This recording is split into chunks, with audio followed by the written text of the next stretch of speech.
Alright guys, so today, April 7th, National Beer Day. Probably one of the most important days of the year. It's truly a monumental occasion. So just to start off, Max, what's your favorite beer? My go-to is always a nice cold Stella.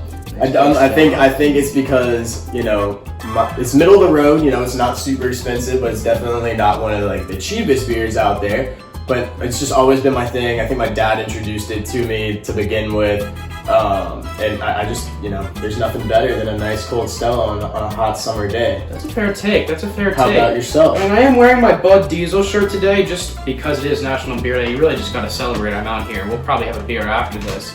But, I think I just gotta go with Old Faithful Busch Light. You can't argue. A little Busch Latte. Yeah, Busch. And also, you can't spell Busch without USC, and that's, Shout out to the You Betcha guy. Yeah, the You Betcha guy. Sponsor us. We love your work, You Betcha. And we know that you're a big Busch fan also. Did you see the bushel that he bought? Busch Light came out with something called a bushel. I think it's either 56 or 52 cans because that's how many pounds are in a traditional bushel. So Busch Light came out with a bushel.